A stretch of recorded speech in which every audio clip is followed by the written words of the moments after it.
Good morning. BEd second year की online class good morning.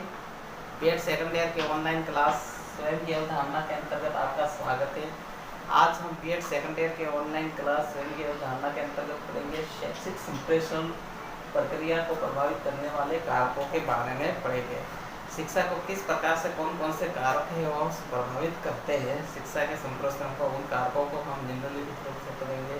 तो हमारे सामने कई कारक हैं, मुख्य रूप से 10 कारक हैं। उसके अंतर्गत पहला कारक है छात्र। शिक्षा के क्षेत्र में छात्रों की एक अहम भूमिका होती है। आज वर्तमान शिक्षा हम देखेंगे तो कैसे क्या बाल केंद्रित शिक्षा है कि बालकों की आवश्यकताओं को ध्यान में रखकर ही किसी भी पाठ्यक्रम का निर्माण किया जाता है। अभी बालकों की रुचि, अभिवृत्ति, इन सभी का जानकारी के आधार पर ही हम शिक्षा दी जाती है। तो छात्र शैक्षिक संप्रेषण की क्रिया को काफ़ी प्रभावित करते हैं। दूसरा है शिक्षा उद्देश्य। हम शिक्षा देते हैं तो इस शिक्षा के कुछ न कुछ उद्देश्य निर्धारित किए जाते हैं। ये उद्देश्य निर्धारित इस आधार पर किए जाते हैं जिसके अंदर शिक्षा के कुछ प्राप्त उद्देश्य होते हैं, कुछ क्रियात्मक उद्देश्य होते हैं। इस प्रकार से इन उद्देश्य का निर्धारण किया जाता है और ये उद्देश्य का निर्धारण करने के बाद में वो लक्ष्य तक पहुँचाने का कार्य है वो कौन करता है? शिक्षक करता है। तो शिक्षक की एक महत्वपूर्ण भूमिका होती है कि वो शिक्षकों के उद्देश्य को प्राप्ति हेतु छात्रों का सहयोग करें। इस प्रकार से कहीं ना कहीं शिक्षण उद्देश्य भी शैक्षिक संप्रेषण को प्रभावित करते हैं।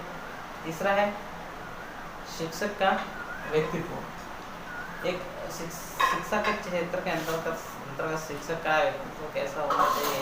उच्च कोटि का होना चाहिए। वर्तमान समय में शिक्षा है वो शिक्षक और बाल केंद्रित पर आधारित है। तो शिक्षक का व्यक्तित्व ऐसा होना चाहिए कि वह छात्रों के समक्ष अपनी एक अलग से छवि है वो प्रस्तुत कर सके, जिसके लिए शिक्षक को चाहिए कि वह अपनी विषय वस्तु के ऊपर पूर्ण रूप से ज्ञान रखे, पूर्ण रूप से उसका कंट्रोल हो।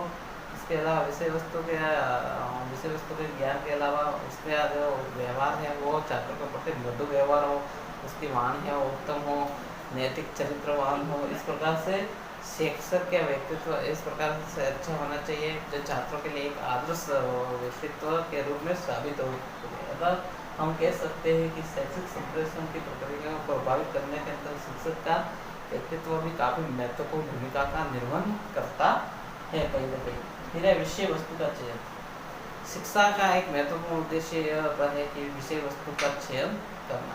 जिस प्रकार से हम विषय वस्तु का चयन करते हैं तो उसी विषय वस्तु के आधार पर हम शिक्षा भी ग्रहण करते हैं। जैसे हम कक्षा 6 का पाठ्यक्रम पढ़ा रहे हैं तो हमें कक्षा 6 की विषय वस्तु के आधार पर ही पाठ्यक्रम का निर्माण है वो करना चाहिए। और इस विषय वस्तु का चयन करने के अंतर्गत अध्यापक और NCERT आदि के सदस्य की महत्वपूर्ण भूमिका होती है। तो विषय वस्तु का चयन होने के कारण होना भी एक शैक्षिक संप्रेषण को प्रभावित करता है।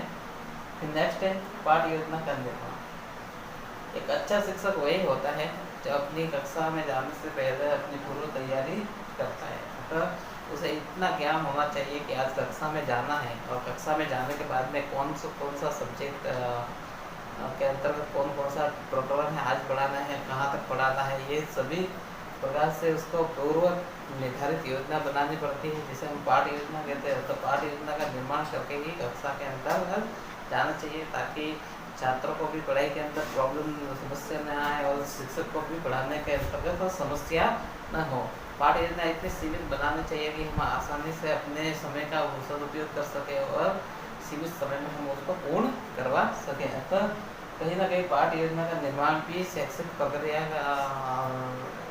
के अंदर को प्रभावित करता है। फिर नेक्स्ट है उचित शिक्षण विधि व सहायक सामग्री। एक अच्छा शिक्षक वही है जो अपने प्रकरण के आधार पर कक्षा के अंदर उचित शिक्षण विधि का प्रयोग करें। जैसे विभिन्न प्रकार के शिक्षण विधि है, वाद विवाद है, संप्रेषण वाद विवाद है, के अलावा प्रश्नोत्तर विधि है, व्याख्यान विधि आदि विधियों का वह प्रयोग करते हुए शिक्षक को काफ़ी महत्वपूर्ण और रोचक बना सकते हैं। साथ में ही वह प्रकरण के अनुसार सहायक सामग्रियों का प्रयोग करें। जैसे कक्षा छठे के अंतर्गत भूगोल आता है तो पृथ्वी से संबंधित हम पाठ पढ़ा रहे हैं तो वह गलत का प्रतिरूप भी ले जाकर शिक्षक और छात्रों के समक्ष पृथ्वी से संबंधित जानकारी दे सकता है। अतः उचित शिक्षण विधि व सहायक सामग्री के द्वारा भी हम शिक्षा के क्षेत्र को काफ़ी आगे बढ़ा सकते हैं। फिर कक्षा का वातावरण। वर्तमान समय में हम देखते हैं कि कक्षा का वातावरण भी शिक्षा को शैक्षिक संप्रेषण को प्रभावित करने में काफ़ी महत्वपूर्ण भूमिका निभाता है। शैक्षिक संप्रेषण का कक्षा का वातावरण ऐसा होना चाहिए, शिक्षा की दृष्टि से अनुकूल होना चाहिए। कक्षा के अंतर्गत किसी भी प्रकार का शोरगुल नहीं होना चाहिए, एक स्व-अनुशासन आधारित वातावरण होना चाहिए। साथ में ही शिक्षण से संबंधित विभिन्न प्रकार की भौतिक सुख सुविधा से संबंधित विषय वस्तु से संबंधित शिक्षण सहायक सामग्री भी उस कक्षा के वातावरण के अंतर्गत होनी चाहिए, ताकि छात्र को पढ़ाई करने के अंतर्गत किसी भी प्रकार का समस्या का सामना न करना पड़े। इस प्रकार से कक्षा का वातावरण कैसा होना चाहिए? शांत और भौतिक रूप से संपन्न होना चाहिए। तो फिर नेक्स्ट है मानसिक व शारीरिक स्वास्थ्य। शैक्षिक संप्रेषण को प्रभावित करने के अंतर्गत मानसिक व शारीरिक स्वास्थ्य भी एक महत्वपूर्ण भूमिका निभाता है। इसके अंतर्गत वर्तमान समय में शिक्षा को हम तभी सफल बना पाते हैं जब ऐसी स्थिति में अध्यापक व शिक्षक दोनों का अध्यापक व छात्र दोनों का मानसिक व शारीरिक रूप से स्वस्थ होना अत्यंत आवश्यक है। तभी हम शिक्षा की प्रक्रिया को आगे बढ़ा सकते हैं।